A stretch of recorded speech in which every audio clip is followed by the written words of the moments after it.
Okay, so hello and welcome everyone. I'm Dr. Kendra Campbell and I'm a holistic psychiatrist and the founder of Free Range Psychiatry.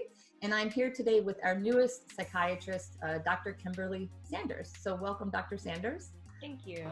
Absolutely. So I'm going to ask a few questions today. And the first thing that I'm interested in knowing is what initially sparked your whole interest in holistic psychiatry? So I think it was a kind of a long journey. I think even when I really look back at it, it was even since childhood. My mom is a nurse and she, definitely believed in, medical intervention. And if I was sick, I took medicine, but also she called my grandmother, if I got really sick, that's when she called my grandmother and wanted to know what she had to say in terms of home remedies and things that has been passed down basically generationally. And I think there's been some line of that throughout my family that, we have these home remedies or other things that we do, whether or not, we know their efficacy or not, we have them. And I think that's a part of a lot of different cultures. So that was always just a part of my life growing up. And then I got into medical school and just learned a lot about the body, and just, I think, realized how amazing the body itself is. Like when you actually think about the fact that most of the time our body functions really well on its own. And it just made me realize, that that's a power and an authority that we need to respect. And there are times in which we need to intervene, but there are times that maybe we need to do a little bit less. And then, moving through adulthood in my own life, I think I've had, my own health issues that may have come up. I've felt that sometimes, particularly when dealing with things hormonally, that a lot of times the traditional medical approach seems really heavy-handed. And I started learning about other things that you can do. And it just really opened my eyes to possibilities. And I think everybody should have that right to be able to join with someone on a journey for their healing in the way that feels right for them. Mm-hmm. Yeah, that's really, we're so aligned, and it's fascinating to me how it kind of all started in your childhood. And then of course it changes as you go through medical school. Yeah. I had the same kind of process for me as well.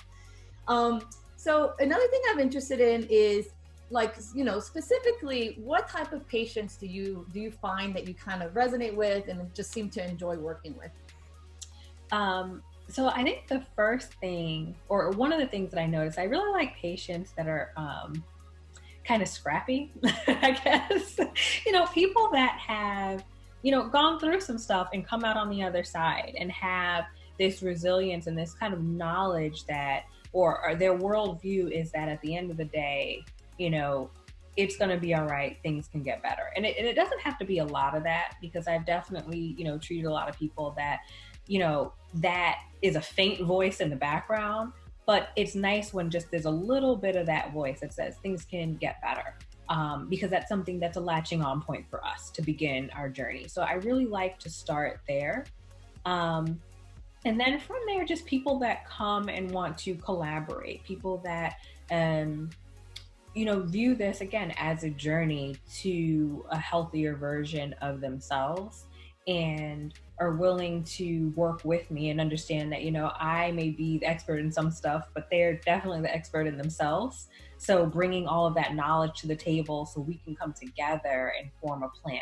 I really enjoy people that have that mindset and how we work together. Yeah, that's awesome. I mean, it's that we're as much kind of on the journey with them together. And I'm myself also finding out that I think that's maybe the word misfits or scrappy or something like that. Same here. Those are the type of folks, because I think that's how I am, and that's why I resonate with this type of folks. Okay, so my last question is, of course, there's all different types of, when we say holistic or integrative or whatever, interventions out there. Are there particular ones that you seem to be kind of like favorite ones, things that you seem to, tend to use a lot with your patients? I think the big one is mindfulness. That's an intervention that I just feel I'm just like, we need to be teaching our kids that, you know, from a very early age. And we think about it in some ways, I think that's the like teaching religion to children. I think a lot of times that's part of why we do it, to give them something, to give them a way to cope. And I, you know, but religious or not, I do think that the skills in mindfulness are really necessary and can be very helpful. Like, how awesome is it to be able to learn to be able to be still with your emotions and your thoughts and not to be swept away by them? How much distress is caused by feeling like you just have to follow every thought or every feeling. So I think that it's a really good skill, and I love to talk to people about that. Yeah, and I could not agree more. I wish we were teaching it to every single person, because it's, I mean, it's effective for everything. Like fill in the blank problem. It doesn't matter what it is, effective. I'm starting to teach it, try to teach it to my toddler. It's not working so well. I'm hoping as she's gets a little bit older, she'll start to get a little bit more. But anyway, so I just wanted to thank you so much, Dr. Sanders, for joining us today. Thank you very much. Of course. Thank you. This has been a Free Range Psychiatry production, from our family to yours, sending you love and light.